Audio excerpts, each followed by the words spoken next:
Alright guys, so dumating na yung budol natin. We have 5 boxes na dumating.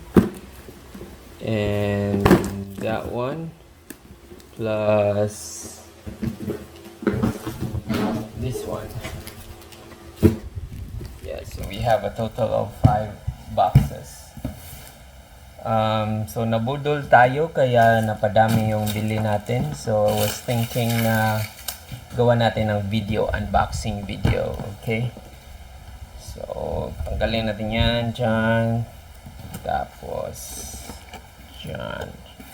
Okay. Alright, so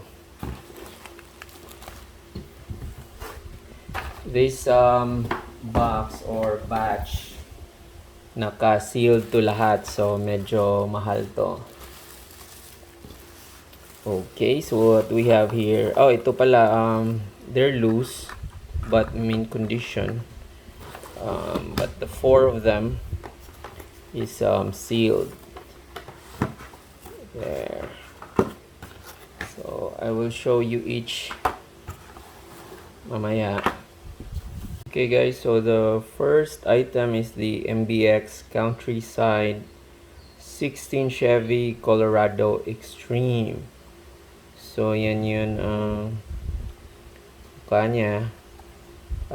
Pasensya na po for this unboxing video, hindi po natin muna buksan ito because I'm thinking of reselling this pag merong mga duplicate items na order ko sa iba. So this one pala, I bought this for 180 pesos only. Sobrang mura guys. Sulit. This one is the Hot Wheels 2020 Jeep Gladiator Baja Blazers. So yun, they have dalawang motor. Alright, ang ganda ng design decals ng Jeep. Yun. And ito, nabili ko lang to ng 150 pesos. Mura-mura. Goodbye talaga, kaya napabudol tayo ng marami. Now this one is, I'd like to call this an overland Tacoma, Toyota Tacoma. It's a 2016 Toyota Tacoma 100 of 100. So hindi talaga ako familiar sa Matchbox or Diecast collection kasi bago lang, but for me pag maliit lang, merong 5 or 10 collection, limited edition ito, pero 100 siguro mahal din to. I don't know. Let me know in the comments guys. But yeah, I call this overland kasi meron na siyang canopy at saka rooftop tent. So sa mga mahilig ng overland tulad ko, this is a great toy collection. Yeah, aside from the RC. Yun, ganda ng canopy niya. Wala lang kulay pero okay na rin. And yep. Now, this is also a Toyota official licensed product. Okay. And nakuha ko lang to for 220. Medyo mahal siguro yung kuha ko. Not really a good buy. But again, let me know in the comments. The fourth item sa batch na ito is the 70 Dodge Power Wagon. Baja Blazers collection pa rin. Ito yung sinasabi ko, 2 out of 10. So siguro medyo may price to. Naka-mud color na rin yung tires niya. That Goodyear Dodge Hot Wheels 70. Yan yung ano niya, bed. Meron siyang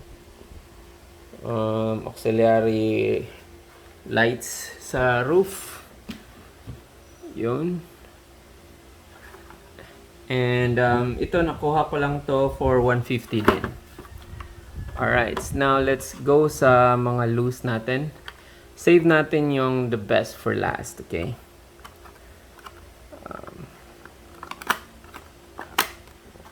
So I'd like to say kudos to the seller, si Sir Aldwin ala nunay for wrapping the items properly. Sobra. So this is a Ford F-150 na K&V Hot Wheels. Ganda. I'd say hindi talaga siya sobrang mint kasi medyong chips na sa mga chrome niya, pero I still like this because again, nakuha ko lang to 150 kahit hindi siya sealed, pero siguro mas mahal to pag naka-seal. So yeah, that's how it looks. Yun. Alright. I'll be making some videos of this later. Yung play video siguro, I don't know. But yeah, this will be our Diecast series. Diecast collection series sa channel na to. Now, yeah. Now, the best out of this batch is this Land Rover na GT mini GT collection, and it's super awesome, guys. Yun, kita mo sa likod pa lang, grabe ng details, and to think this is a 1/64 scale, and grabbing details, guys. Tingnan nyo. Yun, we have 3 gas tanks. I don't know if this is also gas tank, but yeah, we got that there. Isang alloy case, I don't know, box din, dalawang box sa front, and siguro water container to at saka rope. So meron pang parang tarp din yan, I don't know what you call, but again, guys, super ganda ng details nito. Tingnan nyo yung roof rack. It has 6 legs on the other side, a total of 12 legs. That's so awesome. And ito din yung snorkel niya, naka mushroom type. And yun, side mirror, ang ganda talaga, guys. Meron lang paint stain, but I guess this is factory, I don't know.